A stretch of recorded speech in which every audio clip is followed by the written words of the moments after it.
কি এক রেসিপি রান্না করলাম রে ভাই। পরিবারের সকলে বলছে এটা কিভাবে রান্না করেছো, খুব মজা হয়েছে, খুব স্বাদ হয়েছে, অনেক দারুণ হয়েছে, মানে প্রশংসায় পঞ্চমুখ সবাই। তাই ভাবলাম আপনাদের সাথেও এই রেসিপিটি শেয়ার করি। তাই চলে এলাম এই নতুন রেসিপি নিয়ে। তার জন্য আমি এখন নিয়ে নিয়েছি বাচা মাছ। এখানে একটা পাবদা মাছও আছে, মূলত বাচা মাছেরই রেসিপি এটা। আর মাছ নিয়ে নিয়েছি ধুয়ে, দিয়ে দিয়েছি হলুদ, লবণ, মরিচ 1 চা চামচ করে দিয়ে দিয়েছি। আর এখানে সর্ষে নিয়ে নিয়েছি, সর্ষে বাটা, সর্ষে আর কাঁচামরিচ একসাথে ব্লেন্ড করে নিয়েছি। এখানে আমি 2 রকমের সর্ষে দিয়েছিলাম, কালো এবং হলুদটা। এবার কড়াইয়ে দিয়ে দিলাম 5 ফোড়ন, তারপর দিয়ে দিলাম পেঁয়াজ। এবার পেঁয়াজটা ভালো করে ভেজে নেব হালকা বাদামি কালার করে। এভাবে ভেজে নেব। এরপর দিয়ে দেব টমেটো দিয়ে আবারও ভালো করে ভেজে নেব। এবার এক এক করে সব মশলা দিয়ে দেব। প্রথমে দিয়ে দিয়েছি হলুদের গুঁড়ো 1 চা চামচ পরিমাণ, মরিচের গুঁড়ো 1 চা চামচ পরিমাণ, আদা বাটা।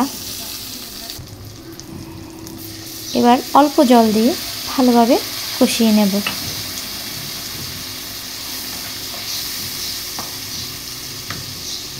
মশলাটা কিন্তু ভালোভাবে কষাতে হবে, তাহলে রান্নার স্বাদটা অনেক বেড়ে যাবে। এবার দিয়ে দিয়েছি সর্ষে বাটা। যে সর্ষেটা আমি ব্লেন্ড করে নিয়েছিলাম কাঁচামরিচ সহ, সেটা দিয়ে দিলাম। অল্প জল দিয়ে এবার ভালোভাবে কষিয়ে নেব। আর বন্ধুরা, যখন একঘেয়েমিভাবে মাছ খেতে খেতে অরুচি চলে আসবে, আপনারা এভাবে যে কোনো মাছ রান্না করে দেখবেন, স্বাদটা কিন্তু দারুণভাবে বেড়ে যাবে, মানে অনেক গুণ বেড়ে যাবে। এবার ভালোভাবে কষিয়ে নেবেন। কষানো হয়ে গেলে তাতে যখন উপরে ঝোলের উপরে তেলটা ভেসে উঠবে, তখনই আপনি বুঝতে পারবেন যে কষানোটা ঠিক হয়েছে।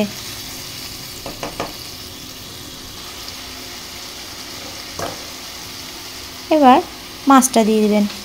যে মাছটা লবণ হলুদ দিয়ে মরিচ দিয়ে মেখে রেখেছিলাম, সেই মাছটাই এবার দিয়ে দিয়েছি। বাচা মাছ মূলত ভাজতে হয় না, আমি না ভেজেই রান্না করি, তাতে অনেক মজা লাগে।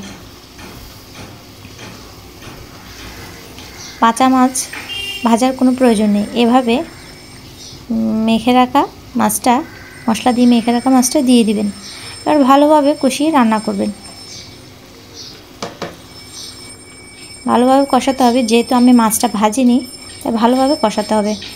এবার লবণ দিয়ে দেবেন।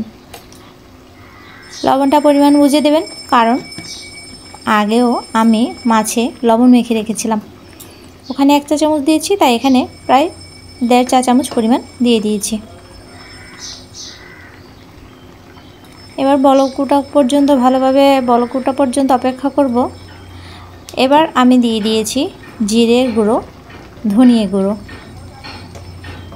দুটোটা দিয়ে দিয়েছি। দিয়ে ভালোভাবে আবার কষিয়ে নেব। ঢাকনা দিয়ে ভালোভাবে কষিয়ে নেব। এবার দিয়ে দিচ্ছি সামান্য একটু লেবুর রস। বেশ, তৈরি হয়ে গেল আমার রেসিপিটি। আপনারা এভাবে খেয়ে দেখতে পারেন, দারুণ লাগে। আর আমি এই রেসিপির নাম দিয়েছি বাচা মাছের সর্ষে ঝাল। আজ তাহলে এ পর্যন্তই। ভালো থাকবেন সকলে। আর আপনাদের কাছে অনুরোধ রইল আমার চ্যানেলটিকে সাবস্ক্রাইব করার জন্য, আর লাইক ও কমেন্ট করে আমার পাশে থাকার জন্য।